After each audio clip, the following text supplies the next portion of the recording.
Good morning, class 5th. Today we start social study, okay, with chapter 8, that is weather and climate. We know that air is surrounded by a thick blanket of air known as atmosphere. मैं पता ही है कि एक thick blanket है जिसे blanket of air मतलब air की एक थिक ब्लैंकेट है, एक चादर है हमारे सराउंडिंग में जिसको हम क्या कहते हैं, एटमॉस्फेयर कहते हैं. It prevent from the UV rays of the sun. वो क्या करती हैं, हमें यूवी रेज, जो सन से जो यूवी रेज आती हैं उसे हमें प्रोटेक्ट करती हैं. Atmosphere gets heated up during the day and cool at night. जो ये एटमॉस्फेयर है ये डे के टाइम क्या हो जाता है, हीटेड हो जाता है, मतलब गर्म हो जाता है, और नाइट के टाइम क्या हो जाता है, कोल्ड हो जाता है. This leads of warming and cooling of the land. ठीक है, यही हेल्प करता है ताकि हमारी जो लैंड है वो वार्म रहती है डे के टाइम, और जब नाइट के टाइम क्या जाती है, कूल हो जाती है. This causes two interesting features, change in weather and change in climate. इससे ही क्या निकला है, दो फीचर्स निकले हैं. क्या? Change in weather and change in climate. Weather क्या होता है? Weather is the condition of air around the place on a particular day.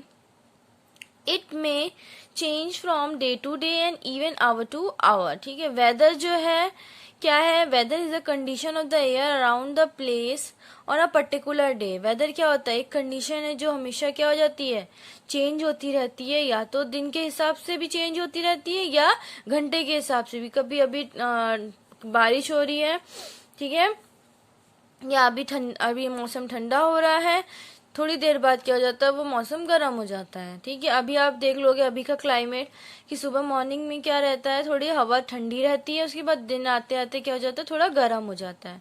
ठीक है, तो ये हमारा वेदर हो गया. When same type of weather continues for a long time we call a season. ठीक है, जो ये वेदर चलता रहता है कॉन्टिन्यूसली बहुत लंबे समय के लिए, उसको हम सीजन कहते हैं. The weather affects the clothes we wear and food we eat. ठीक है, वेदर हमारे क्लोथ्स और फूड पे भी अफेक्ट करता है. जैसे ठंडी का वेदर है तो हमको वुलन क्लोथ्स पहनने हैं. समर का वेदर है तो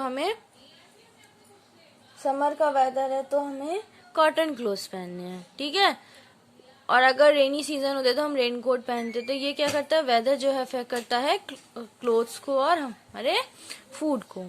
climate is defined as the average of weather condition of place और एन एरिया. ठीक है, ये डिफाइन करता है एवरेज ऑफ वेदर के एवरेज को ये क्या करता है, डिफाइन करता है.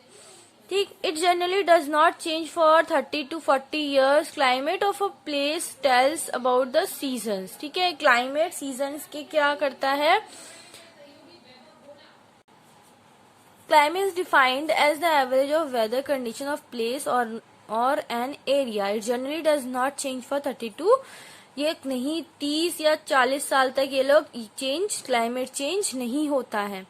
Climate of a place tells the season बताता है कि कौन सा सीजन उस वहां का क्लाइमेट है. मतलब जैसे अगर राजस्थान का क्लाइमेट है, हम बात करते हैं राजस्थान का क्लाइमेट कैसा है, वहां पे बारिश कम होती है जिसकी वजह से वहां पे ठंड भी कम होती है. ठीक है, तो वो वहां का क्या हो गया, क्लाइमेट हो गया. The climate of the place affects the plants and animals as well as the people, their foods and clothes. मैंने बताया, अब जैसे राजस्थान का एग्जाम्पल ले लेते हैं तो वो प्लेस क्या करती है, प्लांट्स एंड एनिमल्स, वहां पर वो जानवर नहीं पाए जाएंगे जो क्या करते हैं, सब पानी, जिन जानवरों को सबसे ज्यादा पानी की जरूरत होती है, वहां पे ऐसे जानवर पाए जाएंगे जो कम पानी में, जैसे वहां पे ऊंट पाया जाता है, कैमल पाया जाता है. क्यों? क्योंकि वो ज्यादा से ज्यादा पानी को क्या कर सकता है, स्टोर कर सकता है. ठीक है, वहां पे ऐसा खाना, वहां पे ऐसे क्लोथ्स चलते हैं जो उस क्लाइमेट के फेवर में हो. ठीक है, अब ये डिफरेंस है वेदर और क्लाइमेट में, तो आप अपने से पढ़ लीजिएगा. नेक्स्ट है factor influencing climate. Factor influencing climate क्या होता है, जो फैक्टर्स क्लाइमेट को क्या करते हैं, इन्फ्लुएंस करते हैं, वो क्या क्या है. The climate of place affects various factors. These factors are temperature climate को कैसे अफेक्ट करता है. The climate of the region directly depends on the temperature. The every place of earth does not get equal amount of sun's radiation. ठीक है। Has the temperature not same at every place, this affects the climate of the place. इसका मतलब क्या हुआ कि the climate of the region directly depends on the, कैसे directly depend होता है टेम्परेचर पर, क्योंकि हर साइड जो सन की रेज होती है वो नहीं प्रॉपरली पहुंचती है। ठीक है, कहीं ज्यादा पहुंचती है तो टेम्परेचर बहुत हाई होता है, और कहीं लो पहुंचती है जहां से टेम्परेचर सन की वजह से टेम्परेचर बहुत ही डाउन होता है। अब जैसे अर्थ की बात करते हैं तो एक नॉर्थ पोल और साउथ पोल है, वहां पे सन की रोशनी पहुंचती ही नहीं है, तो वहां पे क्या होता है, वहां पे 24 घंटे, वहां पे दिन रात कुछ पता नहीं चलता है। ठीक है, और क्या होता है, वेदर भी हमेशा कूल रहता है। ठीक है, तो टेम्परेचर अफेक्ट किया। डिस्टेंस फ्रॉम द इक्वेटर, अब इक्वेटर आपको पता है कि जो लाइन बराबर, और जो हमारे अब ग्लोब देखोगे, ग्लोब में जो सीधी हमारे अर्थ को बराबर हिस्सों में बांटती है, बराबर हिस्सों में बांटती है, जो 0 डिग्री यहाँ पर दिखा रहे हैं। ठीक है, और बराबर हिस्सों में बांट रखा है अर्थ को, वो हमारा इक्वेटर होता है। और इस इक्वेटर पर सन सिर्फ सीधा इक्वेटर पे जो भी कंट्री है, स्टेट्स हैं, वो सबसे ज्यादा अफेक्ट करते हैं, सबसे ज्यादा गर्म होते हैं। ठीक है, क्योंकि एकदम सीधा सन के सामने आ जाता है। ठीक, the climate of the place is affected by it's distance from the equator. The places near the equator are much hotter because they receive more sunlight and anywhere else of the earth। ठीक है, एकदम सामने होने की वजह से ये बहुत ही ज्यादा हॉट होते हैं, जबकि आर्कटिक सर्कल, एंटार्क्टिक सर्कल में ऐसा नहीं है। The sun rays falling on the equator are vertical and spread over all small area। ठीक है, the sun rays falling on the equator vertical and spread over a small area। ठीक है, जब raise equator पर गिरती है तो वो वर्टिकली चली जाती है, उसके जो आजू बाजू के में भी एरिया में है वहां पे भी वो स्प्रेड होती है। Hence the equatorial region experience too hot climate। ठीक है, तो इक्वेटर पे जो कंट्री, या मैंने बताया अभी कंट्री, स्टेट जो भी आता है वो बहुत ही हॉट होता है। ठीक है, बहुत जैसे अभी आपका कौन सी कंट्री आती है इक्वेटर पर, कौन सी आती है, वेस्ट इंडीज आती है। ठीक है, जिम्बाब्वे आती है, ये सब इक्वेटर पर आती हैं, तो ये कंट्रियां क्या है, बहुत ही ज्यादा हॉट हैं। ठीक, height above the sea level. ठीक है, सी लेवल कैसे अफेक्ट करता है, सी लेवल क्या हो गया आपका, समुद्र हो गया। ठीक है, suppose that there are two cities, one is situated in the plains where the other lies in the high mountains, both the cities are the same distance from the equator, we should experience the same temperature in both the cities, but this is not so, actually the city in the mountain is cooler than the one in the plains। अब वो क्या बोल रहा है कि दो city ले ली, एक वो क्या है, प्लेन पर है, और एक क्या है, माउंटेन पर है। ठीक है, तो वो ये बोल रहा है कि अब माउंटेन पे है और प्लेन पर है, और दोनों इक्वेटर के क्या है, पास में है, तो दोनों में क्या होगा, सेम टेम्परेचर होगा, लेकिन ऐसा नहीं है। सेम क्लाइमेट होगा लेकिन ऐसा नहीं है, जो माउंटेन पर होगा वो ठंडा रहेगा प्लेन से। ठीक है, तो ये आपका भी height above the sea level हो गया। ठीक है, rainfall, the amount of rainfall and its annual distribution has a great effect on the climate condition.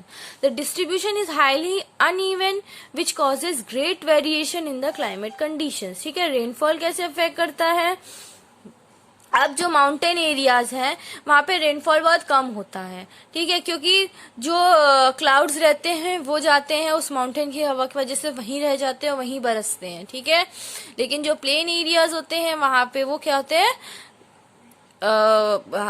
पेड़ों की वजह से आते जाते रहते हैं। ठीक है, तो रेनफॉल भी अफेक्ट करता है। डिस्टेंस फ्रॉम द सी, ठीक है, अभी हाइट पढ़ा था फ्रॉम सी लेवल। ठीक है, हाइट पर, हाइट मीन्स होती है ऊंचाई, डिस्टेंस मीन्स होती है दूरी। अब दूरी कैसे करेंगे, the climate of the place is also depend on its distance from the sea. The places near the sea have moderate climate, these places experience cool sea breezes.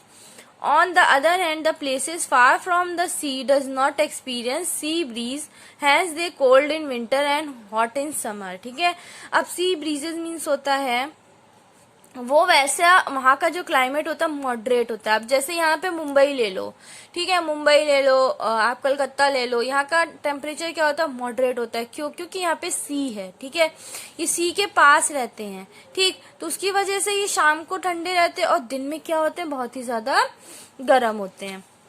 Mumbai is located on the west coast of India, मैंने example अभी बताया ना आपको। It experience moderate climate throughout the year. On the other hand Delhi is far from the sea and therefore experience extreme hot and cold climate, ठीक है। वहां मुंबई जो है वो सी के पास में है, इसलिए वहां पे मॉडरेट मतलब मीडियम, ठीक है, ठंडी भी उतनी है और गर्मी भी है, मीडियम, दोनों चीज बैलेंस होकर चलेगी। लेकिन दिल्ली वही दूर है सी से, इसलिए वहां पे बहुत ही ज्यादा ठंडी के टाइम बहुत ज्यादा ठंडी पड़ती है और गर्मी के टाइम पे बहुत ज्यादा गर्मी पड़ती है, ठीक है।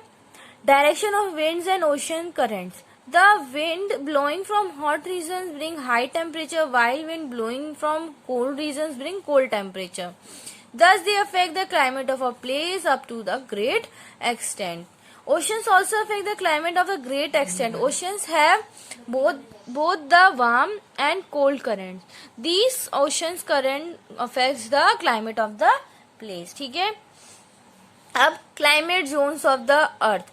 अब आपके पास 3 क्लाइमेट जोन होते हैं, कौन कौन से, टॉरिड जोन, टेम्परेचर जोन और फ्रिज जोन, ठीक है। ये 3 जोन होते हैं जिसमें क्या आता है, हमारी कंट्रीज आती हैं और ये 3 जोन में हमारा अर्थ क्या है, बटा हुआ है। कैसे? The area with similar conditions are grouped in different climate zones, ठीक, 3 बता दिया आपको, अब इन तीनों के बारे में पढ़ते हैं। These areas are also known as heat zones. The area lying between the Tropic of Cancer and the Tropic of Capricorn is the hottest part of the Earth. It is called the torrid zone, ठीक है। जो tropic, और मैंने बताया ना आपको, ये आपका अर्थ है, ठीक, इसका सब 20 से काटोगे तो ये आपका इक्वेटर हो गया, ये आप इसके ऊपर जाओगे और इसके नीचे जाओगे तो ये आपका ट्रॉपिक ऑफ कैंसर हो गया और ये ट्रॉपिक ऑफ कैप्रिकॉन हो गया, ठीक है। तो यहाँ से ट्रॉपिक ऑफ कैंसर से ट्रॉपिक ऑफ कैप्रिकॉन तक जो ये एरिया है, इतना पूरा, ये क्या रहता है, बहुत ही हॉट रहता है, ठीक है। और इसको हम कौन सा जोन कहते हैं, इसको हम टॉरिड जोन कहते हैं, ठीक।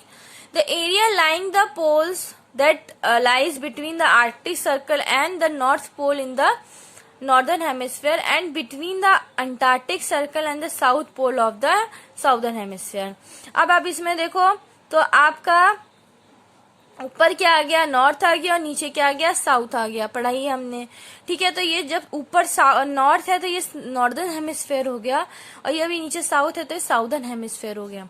ऊपर आपका क्या आ गया, अगर आपका नॉर्थ ऊपर है तो यहाँ पे आपका आर्कटिक सर्कल आ गया और यहाँ पर ये आपका हो गया आर्कटिक सर्कल और ये आपका हो गया एंटार्क्टिक सर्कल, ठीक है। ये दूर है पोल से, ठीक है, इसलिए क्या होते हैं, पोल्स इन द समुद्र एंड हैव कोल्ड क्लाइमेट। अब आप इसको देखो, ठीक है, आपका ये बना हुआ है, ठीक है। ये जो मैंने आपको बताया कि जो आर्कटिक सर्कल से एंटार्क्टिक सर्कल तक जाता है, ये आपका टॉरिड जोन हो गया, ठीक है। और उसके बाद ये जो आपका हो गया आर्कटिक सर्कल और एंटार्क्टिक सर्कल, तो ये आपका क्या हो गया, कोल्ड क्लाइमेट हो गया। यहाँ का क्लाइमेट क्या हो गया, कोल्ड हो गया। यहाँ का क्लाइमेट क्या होता है, हॉट होता है। The area lying the torrid and the fridge zones in both the hemisphere is neither very cold nor very hot. This region is known as temperature zone. ठीक है। अब वो क्या बोल रहे हैं, जब मैंने ये बोला था, जो ऊपर वाला बोला है ना, साउदर्न नॉर्दर्न हेमिस्फेयर से आर्कटिक सर्कल, ये मेरा फ्रिज जोन हो गया क्योंकि यहाँ पे बहुत ठंडी होती है, सूरज की रोशनी पड़ती ही नहीं है, आपको मैंने पहले ही बताया था। यहाँ पे भी ऐसा ही है, ठीक है। और अब टॉरिड जोन और फ्रिज जोन के बीच में जो टेम्परेचर जो एरिया होता है, कौन सा हो गया, आप इक्वेटर से लेके आप आ जाओ एंटार्क्टिक सर्कल तक, ठीक है। जो एरिया इन दोनों के बीच में आया, ठीक है, वो एरिया हमारा होता है टेम्परेचर जोन, ठीक। ट्रॉपिक ऑफ कैप्रिकॉन ये है, ट्रॉपिक ऑफ कैप्रिकॉन ये है और एंटार्क्टिक सर्कल ये है, तो इन दोनों के बीच का एरिया क्या हो गया, आपका टेम्परेचर जोन हो गया। तो इस साइड है तो साउथ टेम्परेचर जोन हो गया और इधर है तो नॉर्थ टेम्परेचर जोन हो गया। समझ में आया, वेदर एंड क्लाइमेट, यही आपका पूरा चैप्टर है, ठीक है। तो चैप्टर क्लोज होता है। Thank you and have a nice day.